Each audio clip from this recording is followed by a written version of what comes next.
మాసం సందర్భంగా మన కాసం ఫ్యాషన్స్ కిలో చీరలు కొనండి, అరకిలో చీరలు ఉచితంగా పొందండి. వచ్చే ఏడాది మార్చి నాటికి పోలవరాన్ని పూర్తి చేసి జాతికి అంకితం చేస్తామన్నారు ఏపీ సీఎం చంద్రబాబు.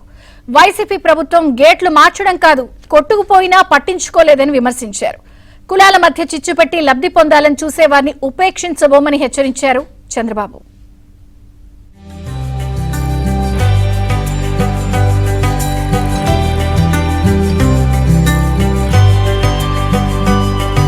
ధవళేశ్వరం బ్యారేజీ గేట్ల పునరుద్ధరణ పనులను సీఎం చంద్రబాబు ప్రారంభించారు. శిలాఫలకాన్ని ఆవిష్కరించారు.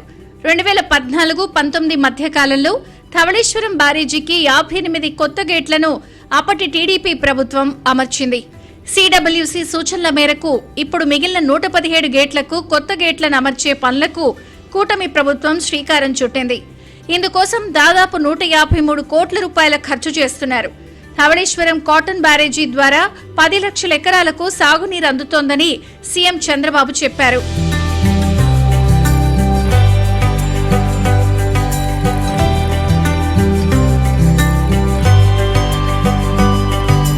అంబేద్కర్ కోనసీమ జిల్లా ఆత్రేయపురం మండలం పిచ్చుకులంకలో రైతులతో ముఖాముఖి కార్యక్రమంలో సీఎం పాల్గొన్నారు.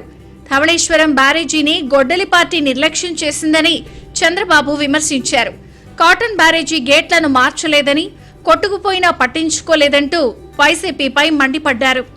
గోదావరి పుష్కరాలకు ముందే బ్యారేజీ గేట్లను పునరుద్ధరణ చేస్తామని సీఎం స్పష్టం చేశారు.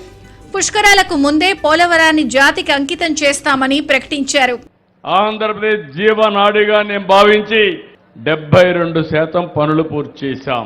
ఇంకొక పక్కన మనం వెళ్లే నాటిగా మనమే కనుంటే 2021కి పోలవరం పూర్తయ్యేది.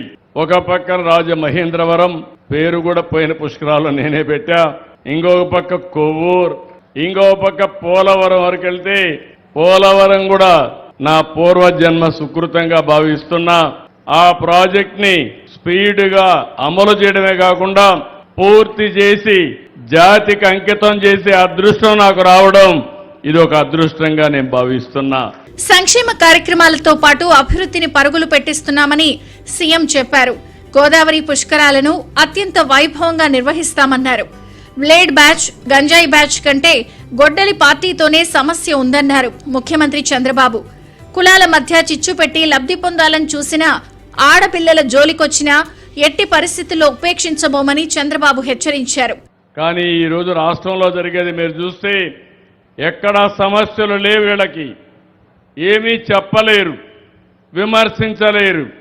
దీనికోసం కులాల మధ్య, మతాల మధ్య చిచ్చు పెట్టే పరిస్థితికి వస్తున్నారు. మొన్నటి వరకు రాష్ట్రంలో గంజాయి పెంచే పరిస్థితికి వచ్చారు. ఏజెన్సీ ఏరియాలో గంజాయి పంటను పండించే పరిస్థితికి వచ్చారు. ఈ ప్రభుత్వం చాలా స్పష్టంగా ఉన్నాం. ఎవడైనా గంజాయి తాగి బయట వస్తే అదే చివరి రోజుగా గంజాయి బ్యాచ్ అణిచేయడానికి ప్రభుత్వం సిద్ధంగా ఉన్నామని మరొకసారి మీ అందరికీ విజ్ఞప్తి చేస్తున్నా. ఈగల్ టీమును పెట్టాం. ఇంకో పక్క బ్లేడ్ బ్యాచ్లు కూడా రౌడీజం చేసే పరిస్థితికి వచ్చారు. నేను ఒకే మాట చెప్పాను, మా ఆడబిడ్డలకు రక్షణగా నేను ఉంటాను. ఎవరైనా మా ఆడబిడ్డల జోలుకొస్తే అదే చివరి రోజు గుర్తుపెట్టుకోమని హెచ్చరించా. భుజానికి ఆపరేషన్ చేయించుకున్న డిప్యూటీ సీఎం పవన్ కళ్యాణ్ ను ఆరోగ్యం కుదిరిపడ్డాకే విధుల్లోకి రావాలని చెప్పానన్నారు. తనతో పాటు మోదీ, పవన్ లక్ష్యం అభివృద్ధి, సంక్షేమమే అన్నారు సీఎం చంద్రబాబు.